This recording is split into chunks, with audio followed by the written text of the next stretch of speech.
On est là ce matin pour vous expliquer pourquoi on est là d'abord.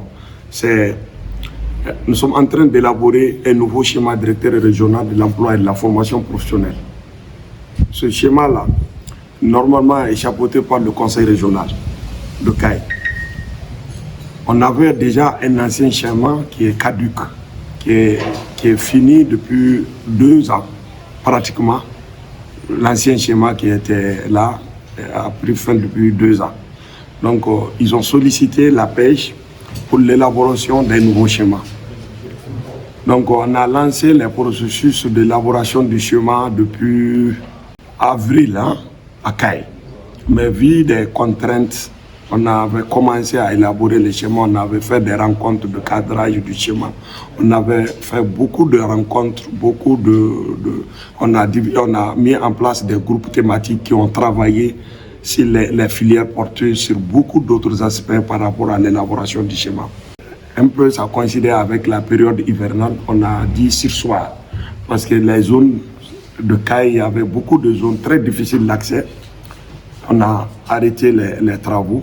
Normalement, on devrait commencer depuis décembre. Le mois de décembre étant un mois aussi trop chargé pour les activités administratives, avec beaucoup de rapports, d'activités autres. C'est la semaine dernière seulement, il y a de cela 2 semaines, qu'on a repris l'élaboration du schéma. Pour cela, on a mis en place un comité technique au niveau de la région du CAI, lequel comité technique devrait avoir au niveau de chaque cercle des répondants. Parce que les services qui sont invités ici, les fêtières qui sont invités ici, les fêtières régionales de CAI sont dans le comité. Normalement, c'est avec le concours de vos fêtières régionales qu'on va essayer d'élaborer le nouveau schéma directeur régional.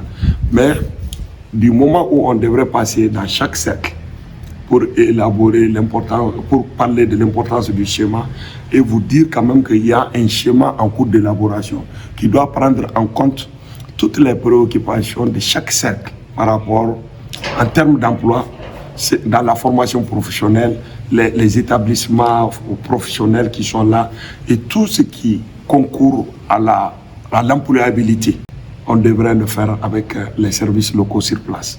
C'est pourquoi cette mission, c'est juste venir vous informer d'abord qu'il y a un schéma en cours, qu'il y a encore d'autres enquêteurs qui doivent passer après nous, qui vont essayer de vous contacter, surtout peut-être certaines personnes qui seront concernées par l'enquête. Mission quand ils vont venir, c'est une mission de collecte. On a déjà élaboré tous les outils par rapport à cette mission-là. Maintenant, nous, qu'est-ce qu'on devrait faire tout de suite? C'est de vous expliquer à quoi sert le schéma. Qu'est-ce que Bafoullabé doit attendre du schéma directeur régional de l'emploi et de la formation professionnelle. Vous savez, dans la région, on a eu la chance d'avoir beaucoup de... C'est une région très riche, mais les richesses sont mal réparties de façon où on ne comprend même pas pourquoi CAI est très riche, mais en termes d'accompagnement pour l'emploi de jeunes, pour la formation professionnelle et pour beaucoup d'autres choses, CAI est en retard. Donc on doit faire ce chemin-là ensemble pour prendre vos préoccupations. Chacun doit donner un peu ce qu'il attend du schéma qui le concerne. Parce que le schéma est certes le maître d'ouvrage, c'est le conseil, la pêche qui est en train de le faire, mais on le fait pour les cercles, on le fait pour la région, on le fait pour les populations. Donc on est venu pour vous informer de tout ce que nous sommes en train de faire. On attend de vous des contributions par rapport au schéma.